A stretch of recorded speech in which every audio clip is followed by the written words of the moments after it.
আসসালামু আলাইকুম দর্শক, আমি রাসির ইব্রাহিম।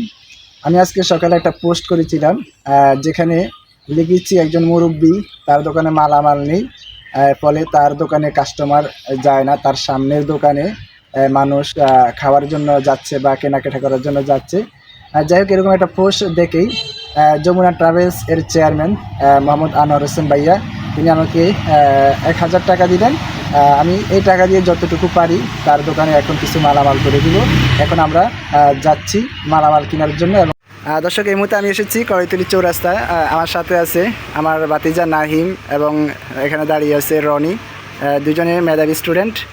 চৌরাস্তায় এসে বন্ধু হোসেনের দোকান থেকে মুরব্বির জন্য কিছু কেনাকাটা করলাম। আপনারা দেখতে পাচ্ছেন এখানে চা পাতি আছে, রেক্সাস বিস্কুট আছে, তারপর 5 টাকা দামের বিস্কুট আছে, কেক আছে, শিফন কেক, চিনি আছে। তো আমাদের সক্ষমতা অনুসারে আমরা কিছু কেনাকাটা করেছি। কিছুক্ষণের মধ্যে আমরা মুরব্বির দোকানে পৌঁছে দেব।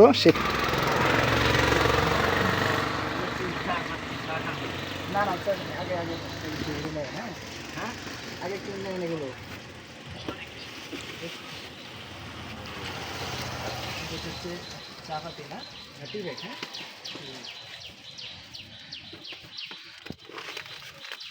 চা পাতি বিস্কুট, কিছু কেক আছে এখানে।